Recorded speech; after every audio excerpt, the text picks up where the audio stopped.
Hi, my name is Harriet, but everyone calls me Harry Moore. I'm the CEO of Emmanuel Signature Event, based here in Atlanta, USA. I started off my journey. Actually, I'm a project manager slash Scrum Master.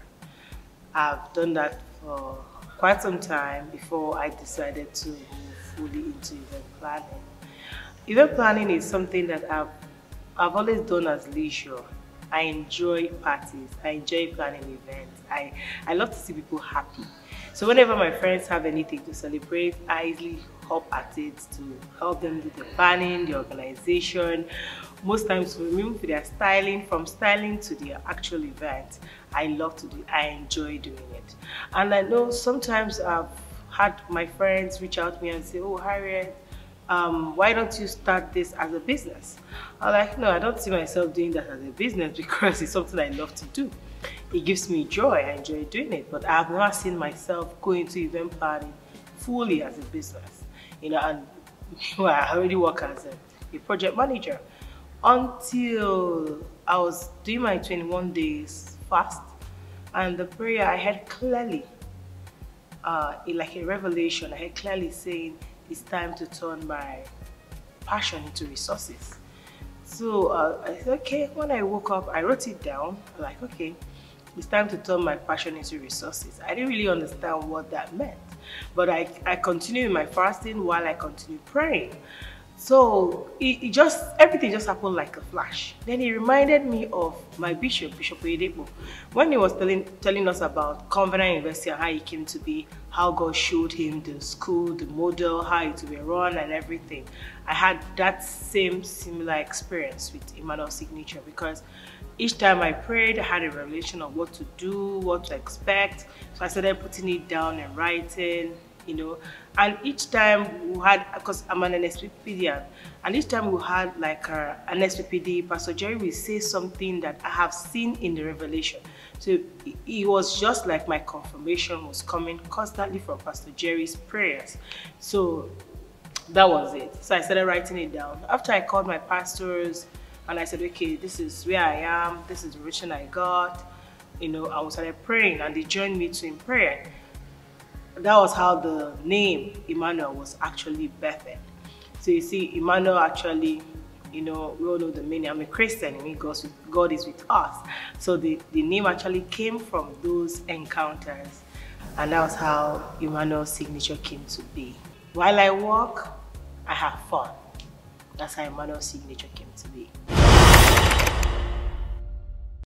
So I came to America as an immigrant with my 3 little girls. If I want to be very honest, I'm not one of those people that actually thought I'll live abroad. But I know some situations happen that is beyond your control, and you find yourself taking decisions that will be best for you and your children, as the case may be. So that was how I found myself here. And coming to America with 3 little girls wasn't easy. It wasn't funny. But I will always say that I'm that person that has always depended on God for everything, So the journey, I won't say was very smooth, but I will tell you something is constant: God's faithfulness. I'm somebody that God has been very faithful to, and I will tell you it's something that had pushed me, or that has brought me this far. Then a backline story. I have twin girls, beautiful twin girls that were born at 26 weeks. For those people who have had preemies, they would understand what I'm trying to say. Their birth actually stretched my faith, challenged me, but at the same time, it made me a better Christian. I always tell people my life completely changed after I had my twin girls. My older daughter was fine, everything was okay. I carried her to term, had her, was very easy birth. But with the twins, it was something completely different. But I will tell you that every experience that I've had with those girls had contributed or had helped me in my career path. Because with them, I learned a lot of patience. I learned to completely hope on God. to only see God's face, guidance in everything I do. And I'll tell you, they actually brought out another part of Harriet that Harriet didn't know existed. So coming over here, it was a journey that I didn't know what to expect. There are too many uncertainties, but I just said, you know what, it is what it is. And my slogan will always be, I cannot carry God's testimony and be stranded. I think girls were born after 6 miscarriages, 1 dead child, and they were born at 26 weeks. My water ruptured in Nigeria. I flew with a ruptured membrane from Nigeria to America. Yes. When I was leaving Nigeria, I was 3 cm dilated. I flew 20 hours to Atlanta, 4 hours at the airport, 2 hours to Houston. And I was 3 cm dilated for 3 weeks because my water ruptured at 23 weeks. I had to carry them to 26 weeks before they were eventually born. So you see, I'll tell you that all those experiences is part of what had built me to what I am. If I look at myself, I say, I'm very resilient. I will tell you that a lot of things started from that journey. So that's it. So even when I came to America, I would always say, okay, you know what? It is what it is. I'm here now. God will help me to take care of his children. And that's how I started. I started off in America. It wasn't, the journey wasn't so easy. But one thing is constant, God's faithfulness. So it was during the COVID that I started trying to look for something to do. Prior to the time I came to America, I've always been a project manager and a government contractor. I was into renewable energy. I built energy farm for state government and communities. So that's what I've done all the time I was in Nigeria before I transitioned here. So during the COVID, I said, okay, I needed to look for something to do. So I started taking courses. My PMI certification had expired, so I needed to do a renewal. I needed some DPUs, to qualify me to do my renewal and all that. So I said I had to study, to bring myself up to date. Then obviously I started doing some certifications. I went back to school and all that. So while I was raising the girls, I wasn't working. That was what I was practically doing until 2020 when I started looking for something to do. Funnily, 2020, I had this neighbor who did Amazon as at the time, Amazon for Whole Foods. So I used to follow her, and it was easy because we would be gisting and she would just be dropping off the Amazon package, and it was easy. It was really easy. So I was like, okay, I can just sign up for it. So I gave her my driver's license, everything. So she helped me to sign up for it anyway. So we did that together. It was like fun because then you don't even get to interact with people. You just come, drop their stuff, and you go. And it was easy for me because I was able to choose my time and all that. So I did that for some time, at least to get busy, get used to the system before I started applying for jobs to start working properly. So that's what I was doing until I transitioned into event planning. Then before I transitioned into event planning, while I was working from home. It was like a full-time job for me until when they started saying, okay, you have to come into the office, for 2 times a week. Then it moved to 3 times a week.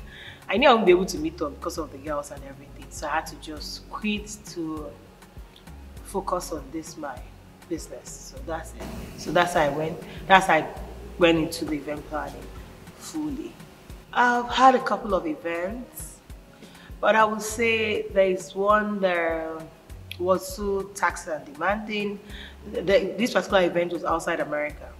So I had this client call me up from the UK, and she said, oh, someone give her my contact. She's having her 40th and is in Dubai, and she's also having a 17th wedding anniversary, and she wanted me to handle everything.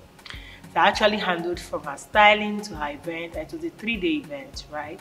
And it's in Dubai. I know I'm in America. So I said, okay. I started off trying to get my team, people to work with, in Dubai and everything.